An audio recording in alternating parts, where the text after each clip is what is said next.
Hello students, welcome to my channel easy learning accounts. और आज हम chapter number 2 principles of management का all over revision करेंगे ताकि आपको ये समझ में आए कि ये मोस्ट इम्पॉर्टेंट चैप्टर हमारा जो सबसे ज्यादा दिखता है।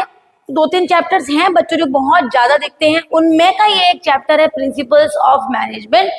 तो इसको हमें किस तरह से रिवाइज करना है, वो क्या क्या पॉइंट्स है जो हमारे लिए इंपॉर्टेंट है, वो 2 पॉइंट्स मैं आपको लास्ट में बताऊंगी। तो वीडियो को बिल्कुल लास्ट तक देखिएगा। शुरू करते हैं चैप्टर प्रिंसिपल्स ऑफ मैनेजमेंट। तो प्रिंसिपल्स ऑफ मैनेजमेंट उन गाइडलाइंस को कहते हैं जो हम हमारे मैनेजमेंट में यूज करते हैं अपने मैनेजमेंट को अच्छे से रन करने के लिए। तो इसको कहते हैं हम principles of management. In tracing the history of management one come across the school of thought outline the principle to guide management practices.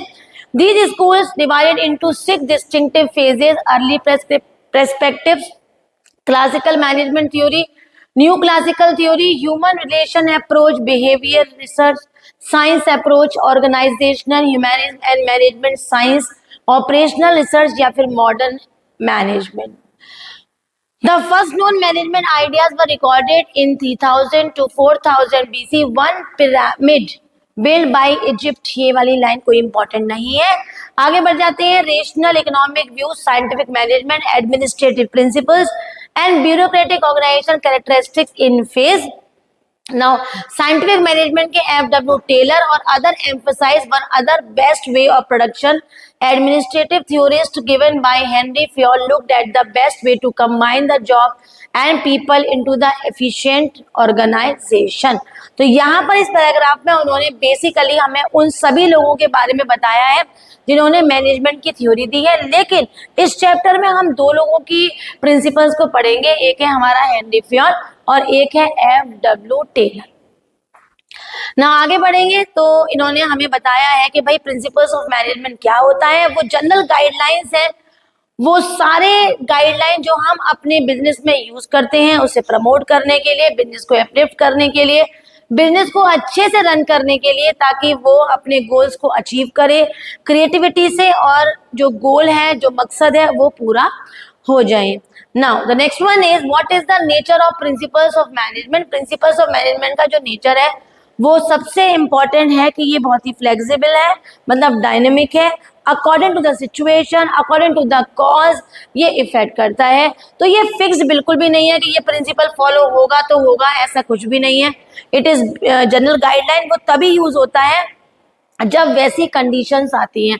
तो इस पर अगर हम कुछ फीचर्स की बात करें, किसके features of principles of management, तो वहाँ 2 फीचर्स तो आप फर्स्ट चैप्टर के तैयार कर लीजिए। पहला है डायनामिक इन नेचर, जिनको आप फ्लेक्सिबल भी बोल सकते हो, और दूसरे नंबर का तैयार करिए आप, वो है हमारा फर्स्ट चैप्टर का ही ऑल परवेसिव।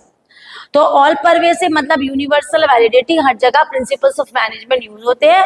और दूसरा हमारा फ्लेक्सिबल मतलब डायनामिक इन नेचर, ये बहुत ही फ्लेक्सिबल है, डायनामिक है, अकॉर्डिंग टू द सिचुएशन ये चेंज होता रहता है।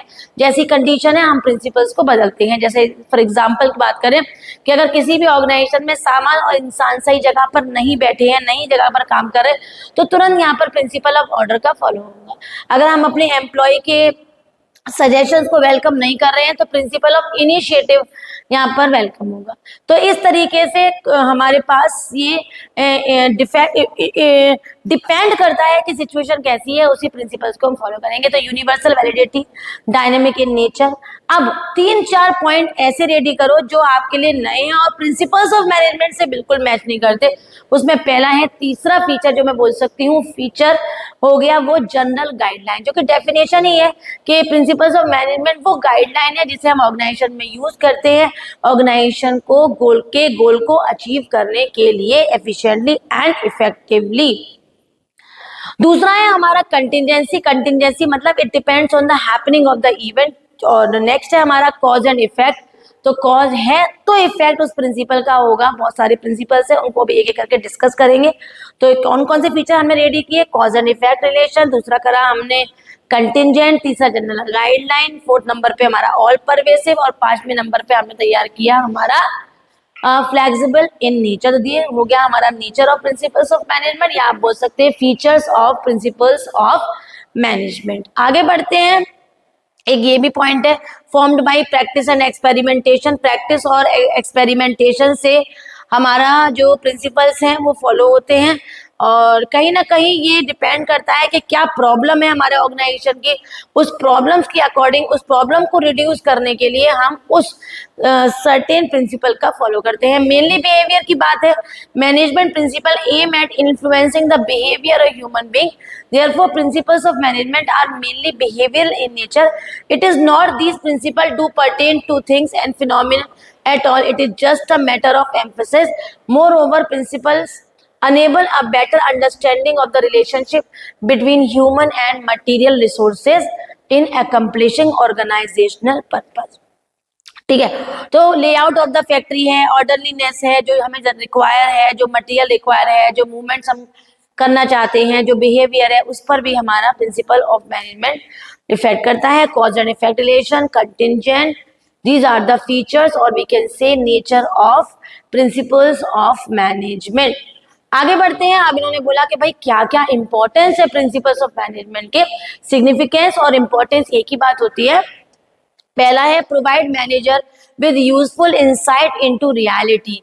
The principles of management provide the manager with useful insight into real world situation, with add to their knowledge। कहीं ना कहीं प्रिंसिपल नॉलेज को ऐड करता है, एबिलिटी और अंडरस्टैंडिंग बढ़ाता है, सर्कमस्टांसेस को, प्रॉब्लम्स जो आ रही हैं उनको सॉल्व करने में हमारी हेल्प करता है।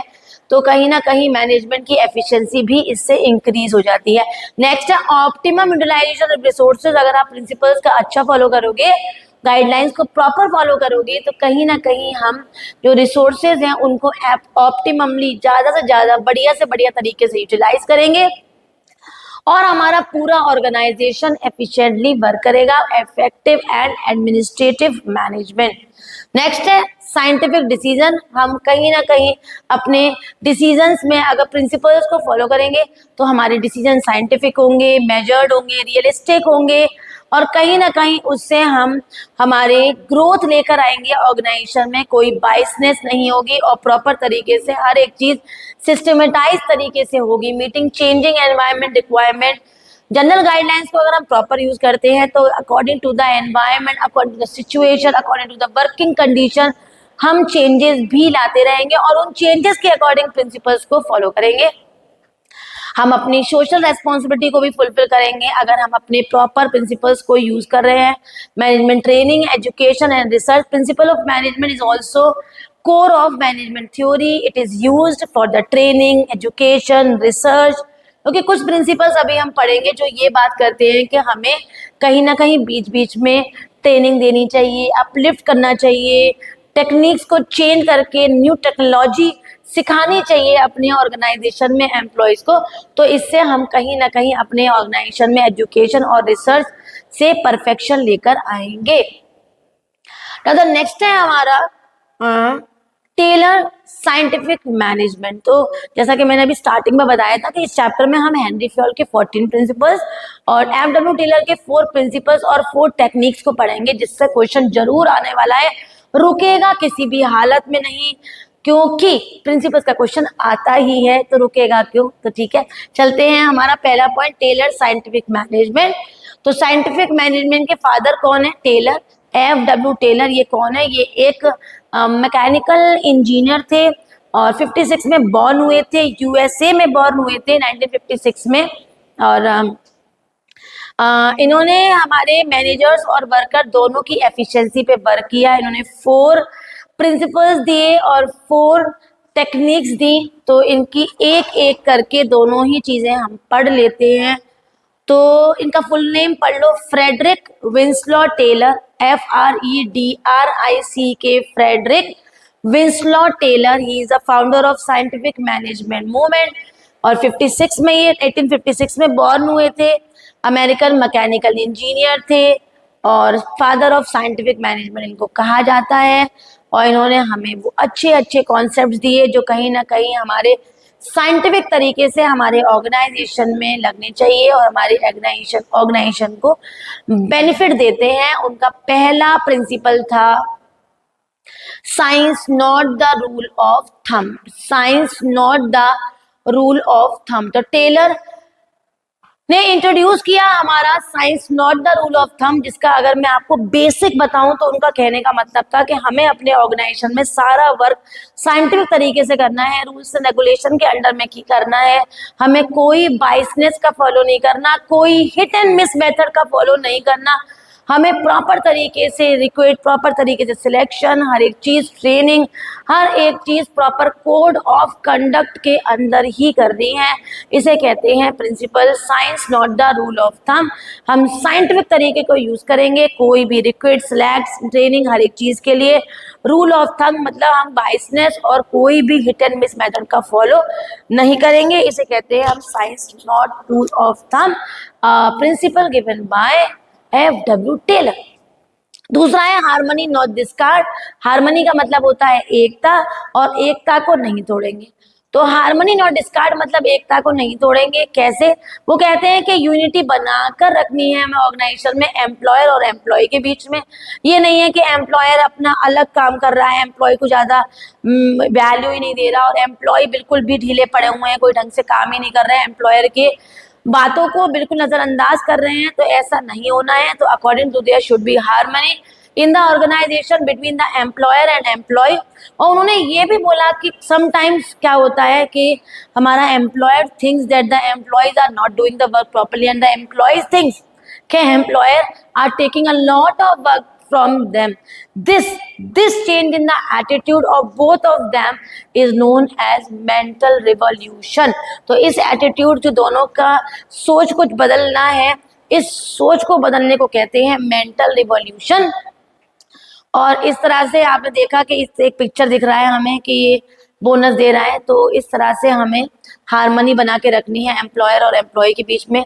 एनसीईआरटी के पिक्चर्स जरूर देखते रहिए, क्योंकि इन्हीं पिक्चर को आप अपने एग्जाम में ही पाएंगे, ठीक है। और तीसरा प्रिंसिपल जो इन्होंने दिया वो है cooperation not individualism. Cooperation not individualism is the extension of harmony not discord. तो कोई आपसे पूछे what is the extension of harmony not discord, तो cooperation not individualism is the extension of harmony not discord. Cooperation not individualism किसका extension था?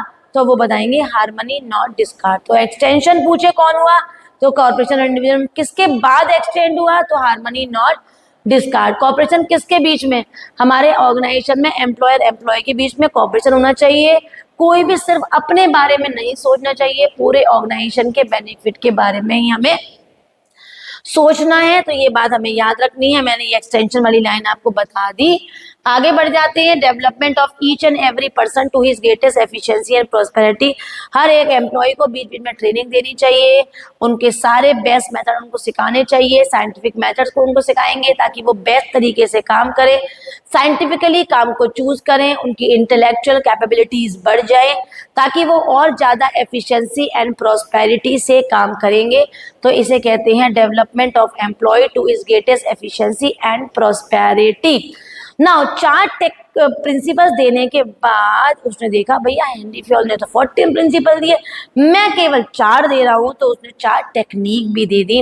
तो 4 technique में पहली टेक्निक मोस्ट इंपॉर्टेंट है एग्जाम के लिए, वो है फंक्शनल फोरमैनशिप। इसमें हमारे टेलर ने पूरे ऑर्गेनाइजेशन के काम को 2 इंचार्ज में बांट दिया। In the factory system the foreman represent the managerial figure with whom the workers are in face to face contact with daily basis. You have seen the foreman is the lowest ranking manager and the first ranking and the highest ranking worker. He is the pivot around whom revolves the entire production. बिल्कुल सही बात है। अगर worker ढंग से काम ना करे तो उनके आसपास, तो अगर उनके ढंग से काम नहीं होगा तो ऑर्गेनाइजेशन में कभी भी सक्सेस नहीं आ सकती। टेलर ने कहा कि हमें प्लानिंग एंड एग्जीक्यूशन फंक्शन को हमेशा सेपरेट रखना चाहिए। इस कॉन्सेप्ट को लाने के लिए उन्होंने फर्स्ट फ्लोर या फिर लोएस्ट लेवल के एम्प्लॉयज की बात की है, और नोन एज फंक्शनल फोरमैनशिप। जितने भी फोरमैन है हमारे, उनके फंक्शन के बारे में बात की है। उन्होंने अपने फैक्ट्री को 2 भाग में बांटा, family planning in charge and production in charge. Under planning in charge उन्होंने 4 फोरमैन दिए, अंडर प्रोडक्शन इंचार्ज उन्होंने फिर 4 फोरमैन दिए। और उन्होंने कहा कि अकेले ये केवल 2 इंचार्ज काम नहीं कर पाएंगे, तो फर्दर 4 फोरमैन्स में उनको बांट दिया। और चार्ट कुछ इस तरह से है, 6 नंबर में क्वेश्चन अगर आता है तो डिफाइन करने के बाद आप इसका फोटो भी बनाएंगे और बिल्कुल ऊपर फैक्ट्री मैनेजर 2 इंचार्ज में बांटेंगे। प्लानिंग इंचार्ज को हम लेंगे instruction card clerk, would clerk, time and cost का डिसिप्लिनेरियन। प्रोडक्शन में speed boss, gang boss, repair boss, inspector, और ये सब किसको लुक आफ्टर कर रहे हैं, किससे वर्क करा रहे हैं, वर्कमैन से, ठीक है। और ये कौन है, फोरमैन, ये कौन है, दोनों इंचार्ज, और ये फैक्ट्री का manager. Instruction card clerk instruction देता है ऑर्गेनाइजेशन को, रूट क्लर्क सीक्वेंस बताता है कि किस ऑर्डर में काम करना है, टाइम एंड कॉस्ट का कितनी लागत में और कितने समय में काम खत्म करना है, और डिसिप्लिन डिसिप्लिन मेंटेन करता है। स्पीड बॉस काम को टाइमली कंप्लीट करवाता है। गैंग बॉस ये देखता है कि सारा मटेरियल अवेलेबल है या नहीं। रिपेयर बॉस रिपेयर करता है। इंस्पेक्टर रिपेयर करता है मशीन्स की। इंस्पेक्टर इंस्पेक्शन करता है और देखता है कि क्वालिटी अच्छी है काम की या नहीं। तो ये सारे इनके वर्क है। आप इसको बनाने के बाद एक एक पेज में 4 फोरमैन को समझाएंगे, मतलब एक पेज में चारों फोरमैन को समझा देंगे। इतना तो आप कंटेंट लिख ही लेंगे। और इस तरीके से कम 6 नंबर का अगर ये डायरेक्ट क्वेश्चन आता है तो आप इसको 6 मार्क्स के अकॉर्डिंग मुझे लगता है अपनी बोर्ड की कॉपी के 3 से 4 पेज जरूर भर के आइए, और जो कि इजीली आप भर भी देंगे। Standardisation and simplification of work हमारी हमारी सेकंड टेक्निक है, स्टैंडर्डाइजेशन एंड सिंप्लीफिकेशन, जहां पर हमारे टेलर ने बोला है कि हमें काम को साइंटिफिक मेथड से करना चाहिए, नई टेक्निक्स को यूज करना चाहिए, पुरानी टेक्निक को नहीं यूज करना चाहिए। और time study, motion study, fatigue study, method study, हर एक स्टडी को फॉलो करके स्टैंडर्डाइज तरीके से काम को करना है, सिंप्लीफाइड करना है, कॉम्प्लेक्स नहीं बनाना है, और बहुत ज्यादा ग्रेडिंग नहीं करनी है। जितनी ज्यादा ग्रेडिंग करेंगे उतना ज्यादा क्योस होगा और आप अपने काम को अच्छे से नहीं कर पाएंगे। क्वालिटी बढ़िया मेंटेन करनी है और काम को बहुत ही ज्यादा सिंपल, बहुत ज्यादा वेराइटीज और साइज के चक्कर में नहीं पढ़ना है। The objective of full excel to minimise the cost of production and maximise the quality and satisfaction. इसका मकसद सिर्फ ये है कि क्वालिटी अच्छी आए, लेकिन हमारी जो कॉस्ट है वो इतना ज्यादा खर्चा ना हो। नेक्स्ट है हमारी जो वेरियस स्टडीज है, जो कि 4 भाग में वर्क स्टडी के अंदर आती है, motion study, method study, time study और फटीग स्टडी। पहले से शॉर्ट में सुन लो। फटीग स्टडी टाइम इंटरवल बताता है कि काम के बीच में कितना गैप होना चाहिए। टाइम स्टडी कितने स्टैंडर्ड टाइम में काम को करना है। और मेथड स्टडी कौन सा बेस्ट वे है काम को करने का। मोशन स्टडी में अनप्रोडक्टिव मोशंस को इग्नोर करके सारे प्रोडक्टिव मोशंस को लेने की बात कही गई है। तो मेथड स्टडी में the one best way of doing the job, ये बेस्ट टैगलाइन है जिसको आप याद रखेंगे और मेथड स्टडी को पहचान पाएंगे। मोशन स्टडी में भी हमें lifting, putting, objective, sitting, changing positions, इन सभी को वो देखते हैं और अननेसेसरी मूवमेंट्स को एलिमिनेट करके केवल प्रोडक्टिव मूवमेंट्स को टेक लेते हैं और इसको बोलते हैं हम मोशन स्टडी। क्योंकि अकॉर्डिंग टू टेलर कुछ मोशन प्रोडक्टिव होते हैं और कुछ मोशन अनप्रोडक्टिव, और वो स्टॉप वॉच के साथ इन दोनों को ही एनालाइज करता है और सारे अनप्रोडक्टिव मोशंस को रिजेक्ट करके केवल प्रोडक्टिव मोशंस को लेता है, मतलब एक्सेप्ट करता है। टाइम स्टडी में कौन सा स्टैंडर्ड बेस्ट टाइम है जिसमें आप काम को पूरा कर पाएंगे, ऑपरेट कर पाएंगे, और उसके हिसाब से उन्होंने ऑब्जर्वेशन की टाइम वॉच के साथ और देखा कि कितना लोग काम कर पा रहे हैं और उस तरीके से उनका एवरेज निकाल के उन्होंने एक स्टैंडर्ड टाइम तय किया। अगर कोई आपसे पूछे कि स्टैंडर्ड टाइम है कितना, लेकिन पूछेंगे नहीं बीएसटी में, तो याद रखना 6 days in a week and 8 hours in a day, तो 48 hours is the standard time। Fatigue study में मतलब जल्दी जल्दी काम करते करते या लगातार काम करते करते जब हमारा एम्प्लॉय थक जाएगा तो उसको बीच में कितना रेस्ट इंटरवल चाहिए, तो इसको बोलते हैं फटीग स्टडी। और हमारा नेक्स्ट टेक्निक है डिफरेंशियल पीस बेस्ड सिस्टम, जिसकी सिंपल सी लाइन है कि टेलर कहता है जो ज्यादा काम करे उसको ज्यादा तनख्वाह दो, जो कम काम करे उसको कम तनख्वाह दो। इससे क्या होगा कि जो ज्यादा काम कर रहा है कहीं ना कहीं मोटिवेट रहेगा अपने काम से, और जो कम काम कर रहा है इंस्पायर होंगे उससे जो अच्छा काम कर रहे हैं। तो इसे कहते हैं डिफरेंशियल पीस वेज सिस्टम। एक और हमारी टेक्निक है मेंटल रिवॉल्यूशन। तो कभी ये मत सोचना कि हार्मनी नॉट डिस्कार्ड के अंदर मेंटल रिवॉल्यूशन आ गया तो ये कोई टेक्निक नहीं है, ये एक सेपरेट एनसीईआरटी की टेक्निक है मेंटल रिवॉल्यूशन, जिसमें हमारे सोच को हमें बदलना है। क्योंकि हमारा जो एम्प्लॉय है वो सोचता है कि एम्प्लॉयर उनसे बहुत काम ले रहा है, और एम्प्लॉयर भी एम्प्लॉय के काम से सेटिस्फाइड नहीं होता, और हमें इसी सोच को बदलना है। इस टेक्निक को कहते हैं mental revolution. Now latest developed in scientific management, lean manufacturing, now a day robotics and computers are used in production and other business activity. This is a part of scientific management. It increases the productivity. The technique of operation research has also developed, और operation research की technique भी बढ़ गई है। As a result the scientific management, the box given below some term used in modern manufacturing. Modern manufacturing के लिए कुछ कौन से टर्म्स यूज होते हैं वो टर्म्स इन्होंने बताए हैं, और अभी हम इन टर्म्स को भी पढ़ लेंगे। और उससे पहले हम फियोल को देखते हैं। हाँ, पहले इस बॉक्स को पढ़ लो बेटा। मॉडर्न मैनेजमेंट की कौन कौन सी टेक्निक दे रखी है। Just in time manufacturing, it is an inventory management strategy to improve the return on investment by reducing in process inventory and its associated cost। तो इसका मतलब होता है कि इन्वेंट्री को प्रॉपर मैनेज करो ताकि हमारा जो रिटर्न आता है इन्वेस्टमेंट का वो इम्प्रूव हो जाए। लीन मैन्युफैक्चरिंग में कहीं ना कहीं हमें खत्म करने हैं वो 7 वेस्टेज ऑफ ओवर प्रोडक्शन, जैसे वेटिंग टाइम है, ट्रांसपोर्टेशन है, प्रोसेसिंग है, मोशन है, inventory and scrap in any type of manufacturing process. तो इसको रिड्यूस करना ताकि एलिमिनेट हो जाए वेस्ट, क्वालिटी इंप्रूव हो और हमारा टाइम भी रिड्यूस हो और साथ में कॉस्ट भी रिड्यूस हो। केजन एक जापानीज वर्ड है जिसका मतलब होता है चेंज फॉर बेटर। हमें बेटरमेंट के लिए हमेशा बदलते रहना चाहिए। सिक्स सिग्मा एक ऐसा वर्ड है जो हमसे ये कहता है कि हमेशा सेव टाइम और money by reducing the quality variation. हम क्वालिटी वेरिएशन करें लेकिन उससे हमारा क्या मकसद है कि हम सेव करें टाइम और मनी भी सेव करें। तो ये हमारे कुछ मॉडर्न टेक्निक्स हैं, कुछ मॉडर्न टेक्निकल वर्ड्स हैं। Just in time manufacturing, lean manufacturing, kaizen जो कि जापानीज वर्ड है, सिक्स सिग्मा। तो ये हमारे मॉडर्न मैनेजमेंट में आते हैं। और फिर चलते हैं हम लोग फियोल्स प्रिंसिपल्स ऑफ मैनेजमेंट।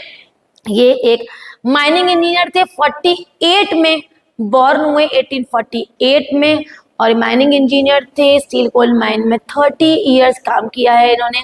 तीन के फादर थे। अब कौन कौन से तीन के फादर थे? Father of administrative management, father of management studies and thoughts, father of general management. जो नाम आ जाए पहचान जाना और हेनरी फ्योल का नाम लिख देना। आगे बढ़ते हैं। इस आदमी में एक कमी थी, उसने केवल मैनेजमेंट पे ध्यान दिया, मैनेजमेंट की एफिशिएंसी पे ध्यान दिया, वर्कर की एफिशिएंसी को इसने हमेशा इग्नोर किया। इसलिए इसकी टेक्निक को, प्रिंसिपल्स को कहीं ना कहीं क्रिटिसाइज किया गया था। आगे बढ़ जाते हैं। पहला प्रिंसिपल है इनका division of work. Division of work में इन्होंने बोला कि काम को डिवाइड कर देना चाहिए according to the skills, knowledge and specialisation of the person, ताकि काम अच्छा हो, बेटर वर्क हो और ज्यादा एफिशिएंट हो और इफेक्टिव हो। दूसरे प्रिंसिपल में उन्होंने बोला अथॉरिटी एंड रेस्पॉन्सिबिलिटी। उन्होंने बोला कि भाई काम में अथॉरिटी का मतलब होता है हम किसी को ऑर्डर दे रहे हैं काम करने के, रेस्पॉन्सिबिलिटी जब हम काम खुद कर रहे हैं। दोनों हमेशा बराबर की होनी चाहिए। They should be both equal. अगर किसी के पास एक्सेसिव अथॉरिटी है तो उसके अंदर घमंड आ जाएगा, और एक्सेसिव रेस्पॉन्सिबिलिटी है तो वो काम के बोझ में दब जाएगा। तो दोनों बैलेंस होना चाहिए। They should go hand in hand. Discipline में according to Henry Fayol, there should be discipline, there should be proper code and conduct, there should be proper rules, there should be everything in the rules and regulation in order to get the best return in the organization। उसके बाद unity of direction में उन्हें बोला कि हमारा एक ही boss होना चाहिए जो हमारा हमें कमांड दे। अगर हमारा एक से ज्यादा बॉस होगा तो कहीं ना कहीं कंफ्यूजन आएगी कि हमें किसकी बात सुननी चाहिए, कहीं ना कहीं इंप्रूवमेंट ऑर्गेनाइजेशन में नहीं होगा।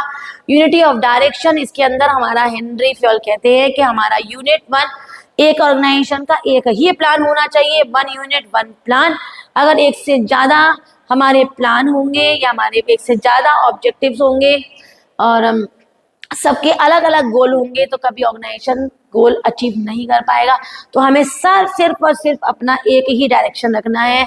याद रखना, अगर एग्जाम में हमारा यूनिटी ऑफ कमांड आ जाए तो यूनिटी ऑफ कमांड में आप ऐसे बनाना, हमारा हेड और इस तरह से एम्प्लॉय दिखा देना, और इस तरह से ये हमारा यूनिटी ऑफ कमांड का बनेगा। और यूनिटी ऑफ डायरेक्शन में इस तरह से एम्प्लॉय बना देना और इनके कॉमन गोल दिखा देना, तो इसे बोलेंगे यूनिटी ऑफ डायरेक्शन। आगे बढ़ जाते हैं। इनके बाद है subordination of individual interest general interest. हमें हमेशा प्रायोरिटी पूरे ऑर्गेनाइजेशन के इंटरेस्ट को देनी है। ये नहीं कि केवल अपने बारे में सोचना है, हमें हमेशा पूरे ऑर्गेनाइजेशन के बेनिफिट के बारे में सोचना चाहिए। अगर unity of command unity of direction का डिफरेंस आ जाए तो दोनों का meaning dual subordination overlapping of activities को बचाने के लिए होता है। Affect the individual employee affect the whole organisation.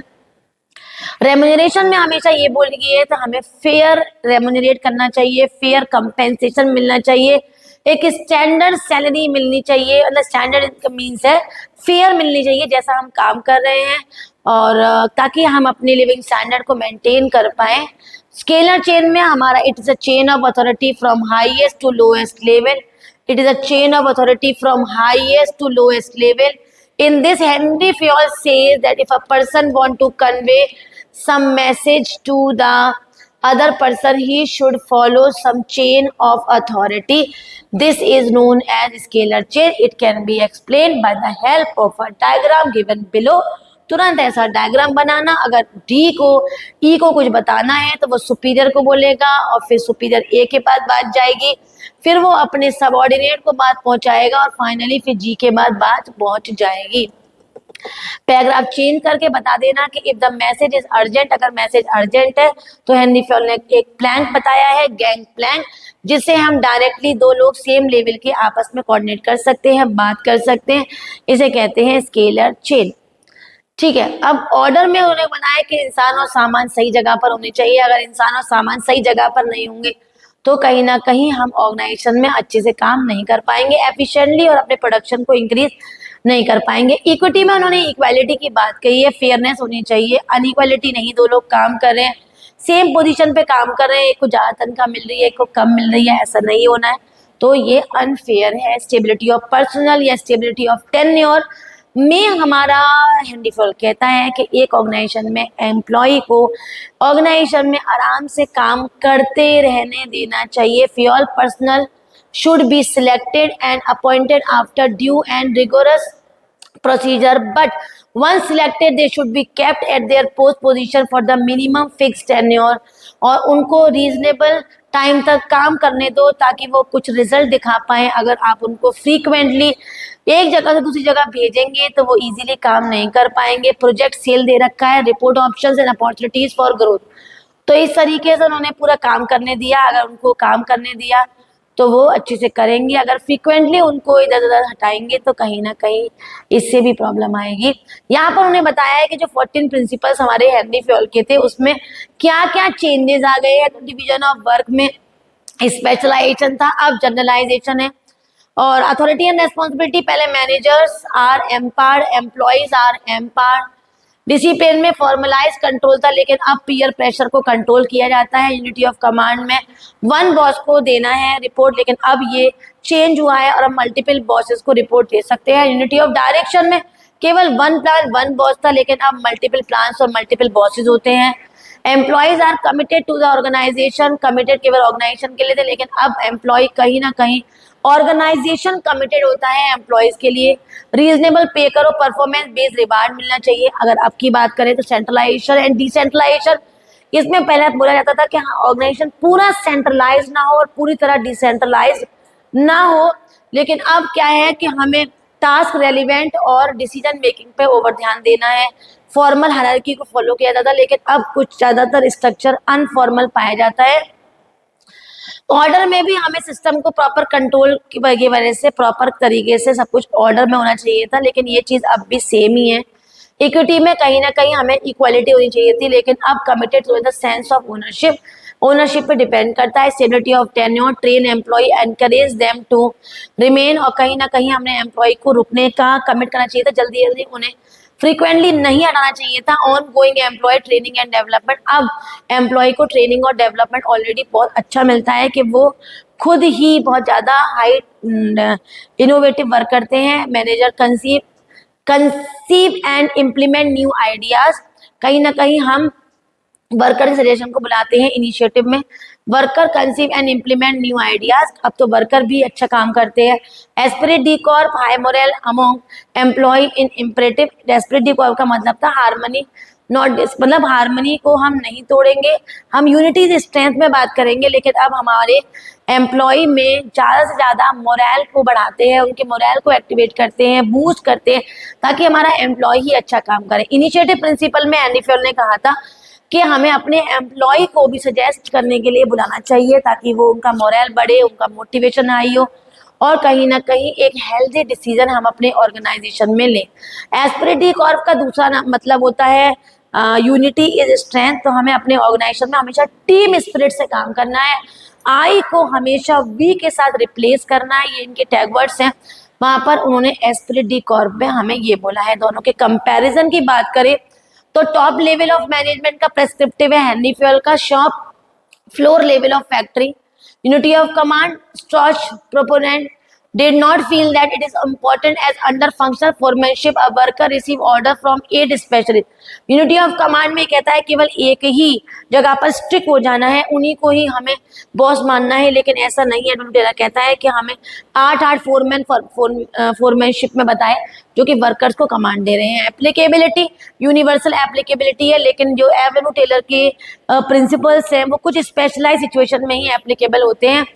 Based on formation Henry Fayol के पर्सनल एक्सपीरियंस, इनका observation and scientific overall administration, increasing the productivity of Taylor practitioner. और ये साइंटिस्ट हैं, ये तरीके जनरल मैनेजमेंट पे इन्होंने काम किया है और ये साइंटिफिक मैनेजमेंट। अगर हम इन दोनों को ये बोले क्या है, दोनों हमारे कॉम्प्लीमेंट्री टू ईच अदर है। तो कोई क्वेश्चन अगर आपसे पूछा जाए कि do you think Henri Fayol principles and Taylor principles are complementary to each other, तो what is the meaning of complementary? Complementary का मतलब होता है सिमिलैरिटी। तो यस, दोनों के काफी चीजों में सिमिलैरिटी है। जैसे नंबर 1 तो उन्होंने डिसिप्लिन की बात की है, डिसिप्लिनेरियन उधर, और इधर हेनरी फ्यूल ने डिसिप्लिन प्रिंसिपल दिया। तो उन्होंने हार्मनी की बात की है, हार्मनी और डिस्कार्ड टेलर में, और उन्होंने भी दिया है एस्पिरिट डी कॉर्प। दोनों ने कॉपरेशन की बात की है, कॉपरेशन नॉट इंडिविजुअलिज्म, और उधर भी subordination of general interest, individual interest और जनरल इंटरेस्ट। तो उन्होंने ही हमारे डिसिप्लिन की बात की है, ये बता दिया, डिसिप्लिन बता दिया, हार्मनी बता दिया, कॉपरेशन बता दिया। तो ये हमारे कुछ कॉम्प्लीमेंट्रीज हैं जो हेनरी फ्यूल ने भी बोला है और टेलर ने भी। तो दीज आर कॉम्प्लीमेंट्री। अगेन फिर से सुन लो, कॉम्प्लीमेंट्री मीन्स सिमिलैरिटी। तो हमें क्या क्या तैयार करना है? सबसे पहले 14 प्रिंसिपल्स को एकदम से एक उनका रफ आइडिया ले लो, ताकि आप उनका टैगलाइन समझ जाओ तो इजीली लिख पाओ। ठीक है, उसके बाद टेलर के प्रिंसिपल्स और चारों टेक्निक्स। उसके बाद 4 से 5 डिफरेंस रेडी करो जो टेलर के और फ्यूल के प्रिंसिपल है, और 4 कम से कम सिमिलैरिटी करो दोनों में। ये हमारा कंप्लीट चैप्टर है।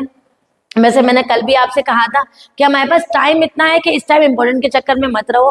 खुद पेपर से 2 दिन पहले मैं आपको एक ऐसी 15 क्वेश्चन बता दूंगी जो अगर आप करते हैं तो आपका अच्छा खुद रिजल्ट होगा, कम से कम 50+ मिनिमम होगा ही होगा।